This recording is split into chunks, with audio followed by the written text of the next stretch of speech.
This is Denise Allen, and it is season 5 of Your Pennsylvania Ancestors. I'm very excited to be kicking off another podcast season.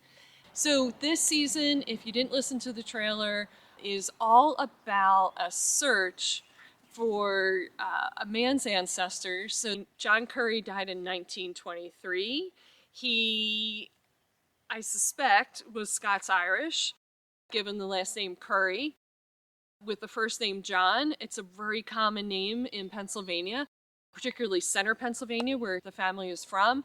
And I suspect this family came early, like in the early 1700s. And I know a lot of you listening had family that came early to Pennsylvania.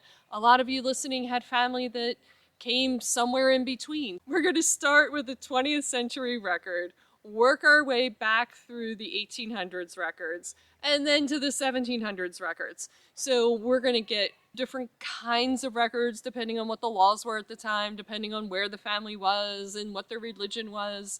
And I'll show you all my reasoning, all the research. I developed a special site for that on Buy Me a Coffee.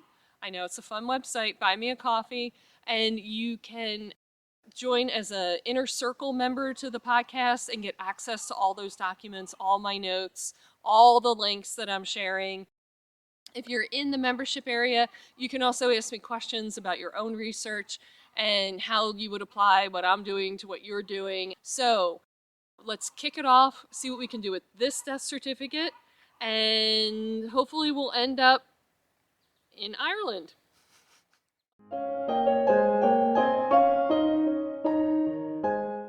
So let's take a look at John Curry's death certificate. So here we have an excerpt of the certificate, just a small clip of it, which talks about the cause of death. So this is the part filled out by the doctor, and I can tell that by the signature of the doctor matches the handwriting above it. It's a pretty good match.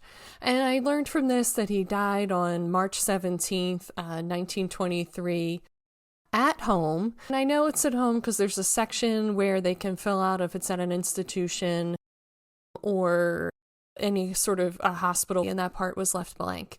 The influenza that he died from, the contributory cause, lasted for 10 days. And then he had a pulmonary hemorrhage, which was ultimately the cause of death. On this certificate is also blue and red pencil, and I looked up those numbers and their codes in the International Classification of Deaths that was published in 1920. The code 11 there relates to the influenza, and the 107C is other diseases of the respiratory system.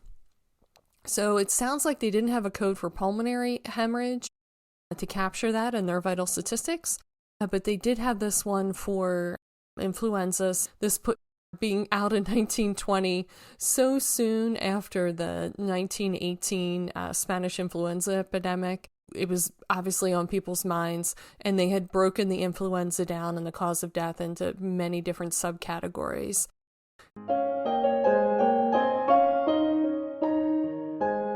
Now, everyone's favorite part of any death certificate that we come across for our ancestors is the part on the left-hand side, which lists the personal information about the deceased. The fun title on the older death certificates in Pennsylvania, it's called Personal Particulars and Statistics. So here's some personal particulars on John Curry. He was born December 29th in 1889, and he died at the age of 33. So this influenza and then the pulmonary hemorrhage really took him at a young age. We know that his parents were born in Pennsylvania, he was born in Pennsylvania, and this information was reported by his wife, Anna Curry. So we have a name here for the father as William I, or maybe it's a T. It's hard to tell. It's an unusual looking letter. And so it's William I. Curry or William T. Curry. And the mother's name is Mary Toner. And the T in Toner looks like the middle letter in William's name but it also might not be. I wrote it up in my research notes that to look for either one of those, and I'm not going to rule any of those out.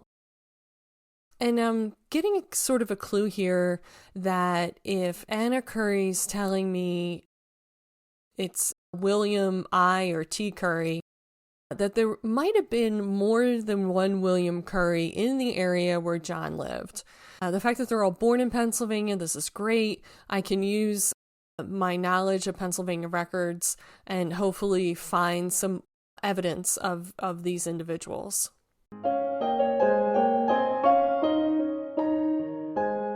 Now, the one thing I like to do when I have a death certificate is find out as much as I can around that death.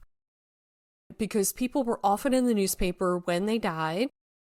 I looked up John Curry in the Conshohocken Recorder. That paper is on the Pennsylvania State Library's PA Power Library website.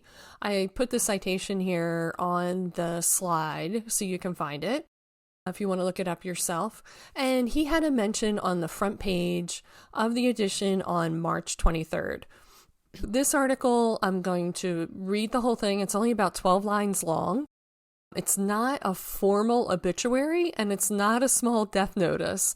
It's sort of like if you ran into a friend at the store and they would say, "Oh, have you heard?" That's the way this article reads, and it's kind of great for the number of details. So it has a title, John Curry. And it says, the death of John Curry, middle-aged, came suddenly from a hemorrhage at his home, Lavina Row, near Plymouth Meeting, early Saturday morning, the result of a supposedly cured ailment of tuberculosis. Mr. Curry came to these parts several years ago from Clinton County and has been employed by the Lavino Company since then. He was also very active as a member of the CGE order at Cold Point.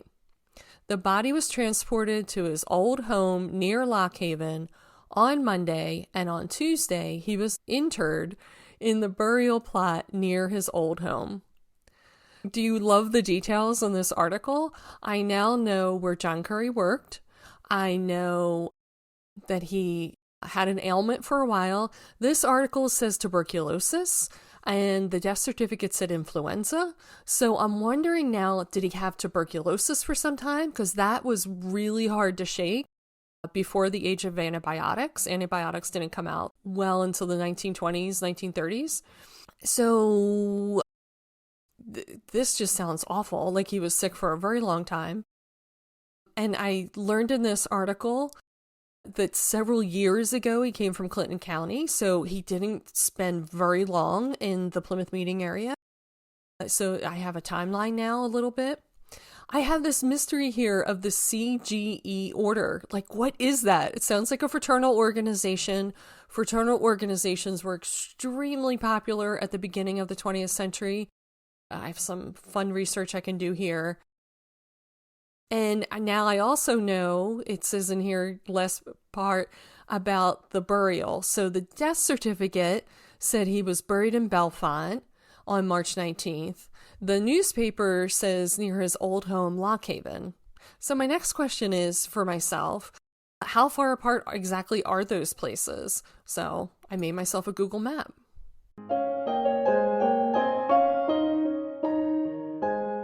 Google has a feature where you can make your own map. I put a pin on the location outside of Philadelphia, which is where Plymouth Meeting is, to indicate where John Curry died. And I dropped a pin in Bellefonte where he was buried. And unfortunately, the pin on the map actually covers up the word Bellefonte, so you'll just have to trust me that it's there. It's just north of State College. And you can see on the map that Lock Haven is just to the northeast of Bellefonte. So John Curry was somewhere between Lock Haven and Bellefonte, or maybe more Bellefonte, maybe more Lock Haven. Not sure. I can start with Center County records around Bellefonte. I can look at Clinton County records, which would be more Lock Haven, and see what I can find out about John Curry. So that gives me some places to start. So I'll be adding to this map as the season goes on, and we can see what we can build up. about the family as we go along. Hopefully, it helps make some more sense of what I'm looking at in terms of records. In my mind, too, is like how and why did they move from the middle of the state to the Philadelphia area? Was it just for a job, or was there something else that pulled them there or pushed them there? So, more questions.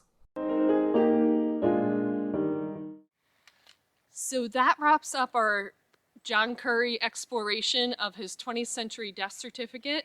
I hope you got something out of that that you can use to discover your Pennsylvania ancestors.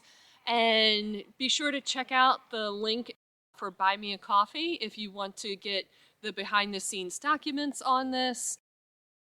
I'm going to share some bloopers too. Let me tell you, I have bloopers from every single episode. And next episode is all about census records. So we're going to start with the 1920 census, which you likely have an ancestor in, and then work our way back for John and see what we discover about him, what questions come up, what trails we get to start on for further research.